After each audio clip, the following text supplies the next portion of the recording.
So you brought this to my attention. You were looking up Harry's War, the movie Yes. that we were talking about the guy who goes against the IRS. 1981. And you were showing me a comment by somebody who I guess purchased the movie on Amazon.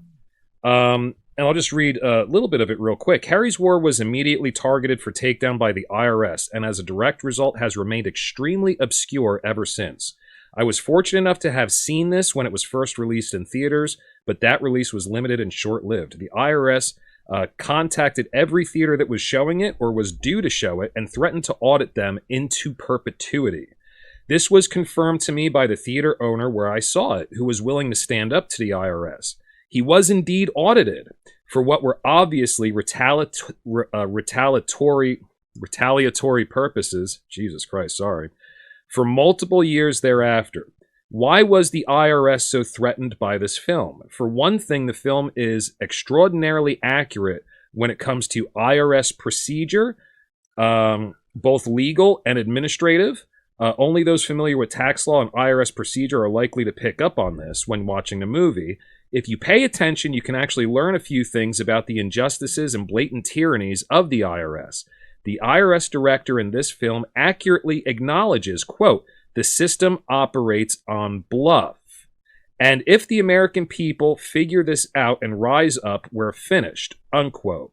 Of course, no one can actually hope to win a war with the IRS, not unless you're Michael Miskovich, I don't know who that is, and have the financial resources of the Church of Scientology backing. Okay, I guess that's the head of the Church of Scientology. Yeah. So, But I didn't go to law school or anything.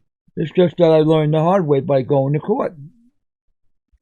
And doing a lot of research in the meantime. Believe me, it took years to get things. This compound is pretty much a fucking library of a lot of printed documents, obscure books, all that sort of stuff. And I do want to point out, there it is, a little bit about your background.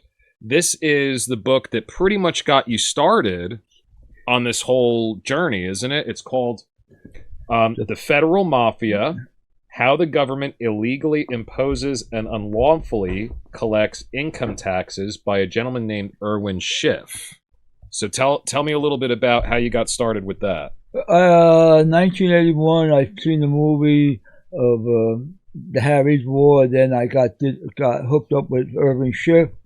He was an accountant with the U.S. Army. He was into the money issue of stocks and bonds and insurances and all. And he started investigating it, and he created the Federal Mafia with the zero return. He got $50 million back to the American people. Wow. They took notice to him. So you told me, although it's not on record as being such, you told me that he kind of got suicided. Well, it's like you're facing your giant, and they had to come after him to stop him. Right. They banned his book. Okay. Now, you can buy it now, legally. It's on Amazon right there. He couldn't sell it, but everybody else could sell it. So they were just trying to make sure that he couldn't profit off of it? Right. Okay. He was said that was a scam. It's kind of like when you get demonetized on YouTube. Yeah. YouTube still shows commercials on your videos. They just don't give you any of the money. Whatever. Yeah. Isn't it all about money? It's all about money in the end.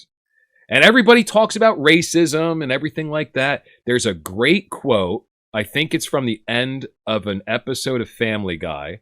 It turns out the only color that matters is green. Yes. Yes. Yeah, so that's pretty much what this all comes down to. Well, it's a lot of history you got to study and a lot of research you got to do. His son, Peter Schiff, runs a organization that sells gold and silver. Okay. But he's within the system. Right. He's not doing like his old man did. Well, Irving Schiff was, he started out as a money manager. Yes. Before he took on this crusade, and his son is money manager. And his son is doing the same thing. He's a money guy. Right. Yeah. And you said that Irving Schiff came across some irregularities because of his work. Right, and he investigated it. Yeah, so he kind of figured out that there was something stinking. There was something smell. It's a kettle of fish. Yeah.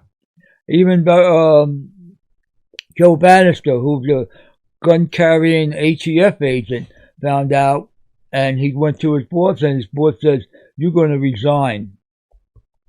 Okay. Sherry Jackson found out her A commission that he from the IRS meant nothing because it was not an enforceable tax.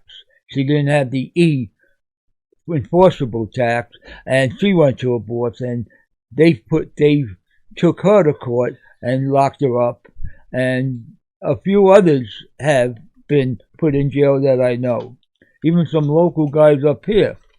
They went to the federal jail up in Waymont for a year, and his guy's wife went to jail for a year because he challenged them outright, and that's what he got. I did it a different way. I did it a little sneaky way. I just probed them a little bit, and I forced them to come after me. But what you essentially did, and the way that you eventually won, a large part of that was taken from Irving Schiff's book. Irving Schiff and all the rest of them that was in the tax-free movement, right, including Bob Schultz from Queensboro, New York, called We the People. We went down to Washington. We had a 4-day meeting in Washington, and they had all these guys lined up, and they were doing broadcasts on it. And I got the disc on the 4 days that they were challenged the IRS, and nobody from the IRS showed up at the meeting. Nobody. Okay. They couldn't disprove a thing we said. So who set up this meeting? Bob Schultz from We the People, Queensboro, New York. So basically, he set up like a town hall. And hall meeting, he invited and he had all these tax people on there, and they invited anybody from the IRS to come down and disprove it. Now, the IRS's major commission is supposed to be explaining and giving information on tax law. Isn't that correct? Yes, that is. So that's what their mission is. So isn't it kind of their responsibility that if a meeting like this has taken place, aren't they obligated to show up?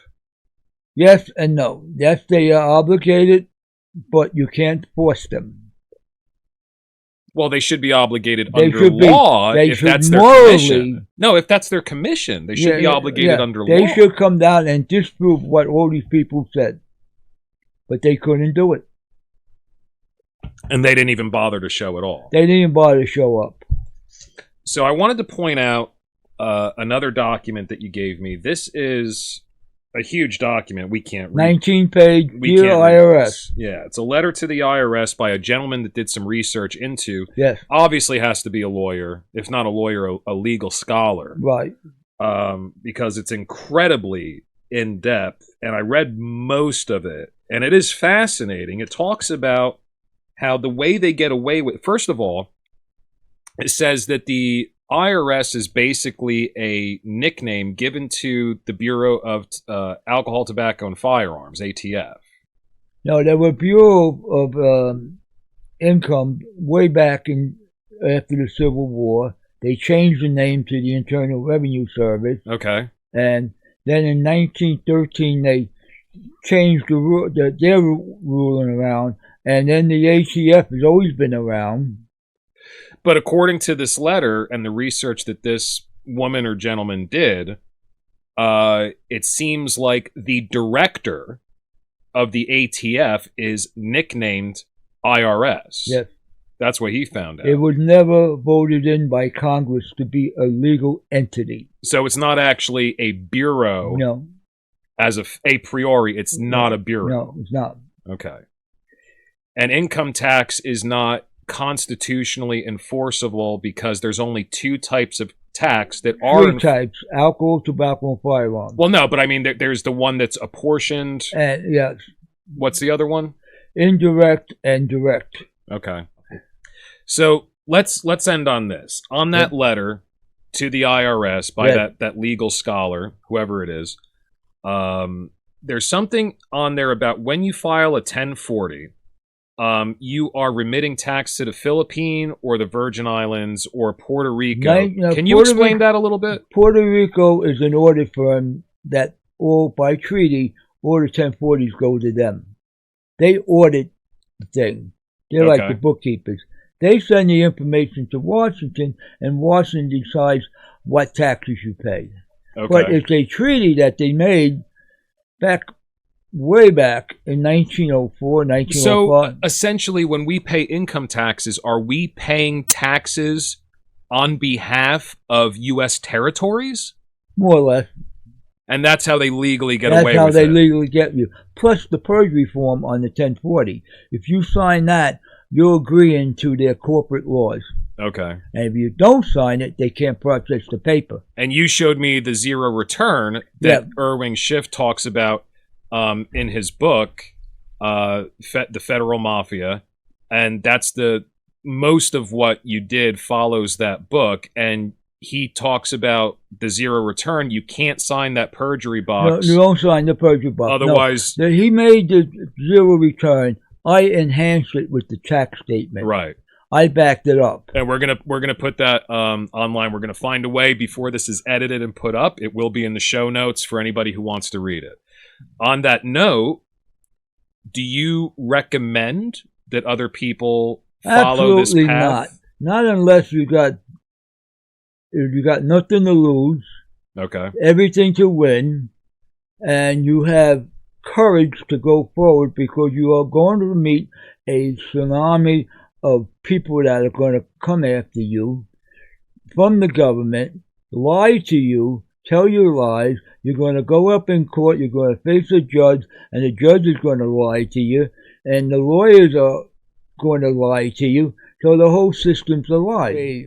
You got a tsunami of bullshit thrown your way. A tsunami of bullshit and this whole thing, coming on you. This whole thing from research to actually battling in court took you about 30 years. You won, but you only got 1 year's worth of taxes back, but because after that, I never filed another 1040. And exactly. You don't pay any more. I don't pay any more. I stop my boss from taking the income tax. So people that want to do this, and they're going to think, oh, I can get back all the taxes that I ever paid in my lifetime. No, you can't, because there's a statute of limitation. They only go back 3 years. Right. Plus, you go and you do the tax statement, and then again from the tax statement, you don't do a 1040 no more. And if you retire, on your forms that you get your Social Security and your pension, you put exempt. Okay. They don't take no money on it. Right. And therefore you can't file a 1040 because the government don't have any money. And then you file the tax zero statement return. According to the 1974 Privacy Act of the IRS Code. Right. But it takes a long time to get to that point. So you lost a house. I lost a house, and you lost years of your life. $150,000. $150,000, and you didn't have a lawyer. You did all this by yourself. No, I did all myself. So this is just filing court papers. They charge you every time you go and do something like that, because they get paid. So you have to pay into it in order to go there. So $150,000 on top of losing your house. Right.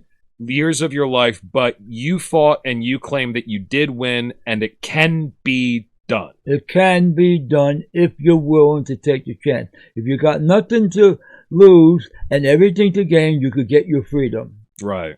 But that's only part of it. Right. But I don't suggest it for anybody, that if you got a family or whatever you got to do, and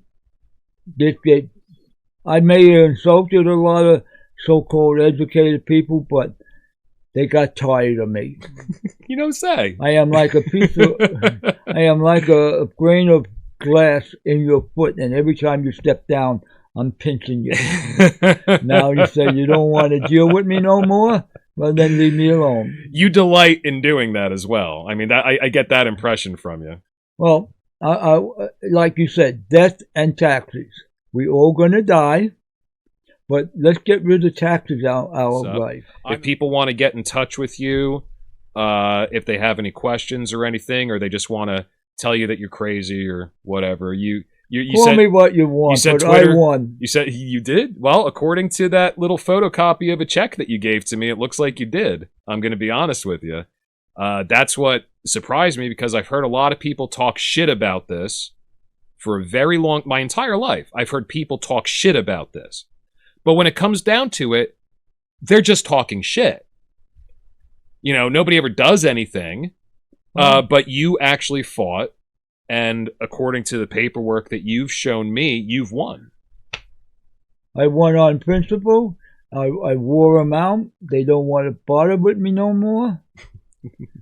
Did I win? Yes, I did win my part of freedom. Did I lose? I lost a lot. But you know what?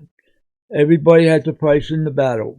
Yep, I hear you. If you don't get on the front line, you don't know what you're going to be able to do.